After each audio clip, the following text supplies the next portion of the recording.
Lucky కథల లోకం. అనగనగా దేవరపల్లి అనే ఊరిలో మురళి అనే అబ్బాయి ఉండేవాడు. మురళి చాలా సోమరి. ఉదయం లేవగానే తినటం, పడుకోవటం తప్ప ఇంకేమీ చేసేవాడు కాదు. అమ్మా నాన్నలు ఎన్నిసార్లు మందలించినా మురళికి మార్పు రాలేదు. ఒకరోజు అనుకోకుండా మురళి అమ్మా నాన్న ఊరికి వెళ్లాల్సి వచ్చింది. మురళి ఒక్కడే ఇంట్లో మిగిలిపోయాడు. మొదట్లో ఒంటరిగా బాగానే అనిపించింది. కాని 2 రోజులు గడవక ముందే మురళికి తినడానికి కూడా ఏమీ లేకపోయింది. చేతిలో డబ్బు లేదు. సహాయం చేసేందుకు చుట్టాలు కాని మిత్రులు కాని ఎవరు లేరు. అలా ఆలోచిస్తూ బయటకు వెళ్లాడు. అలా బాధతో ఒక చెట్టు కింద కూర్చున్నాడు. అదే సమయానికి ఆ మార్గం గుండా వెళ్తున్న ఒక ముని మురళిని చూసి ఆగాడు. ఏమైంది నాయనా, ఎందుకు ఇలా బాధపడుతున్నావు అని అడిగాడు. మురళి తన పరిస్థితిని చెప్పాడు. అప్పుడు ముని అన్నాడు, బిడ్డా, దేనికోసమూ నువ్వు భయపడవద్దు. నేను చెప్పింది చెయ్యి, నీకు అంత మంచే జరుగుతుంది అని.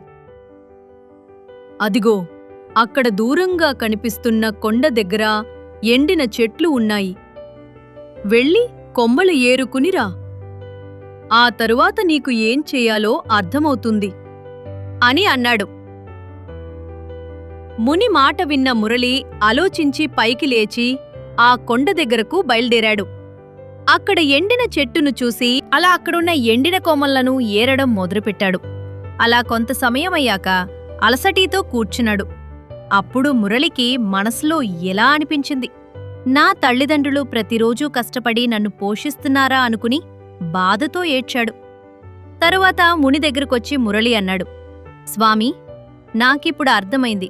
ఇకపై నేను సోమరితనాన్ని వదిలేస్తాను. ప్రతిరోజూ ఏదో ఒక పని చేస్తూ అమ్మానాన్నలకు తోడుగా ఉంటాను. నా జీవితాన్ని విలువైనదిగా మార్చుకుంటాను. అది విన్న మునీశ్వరుడు తదాస్తు అని దీవించాడు.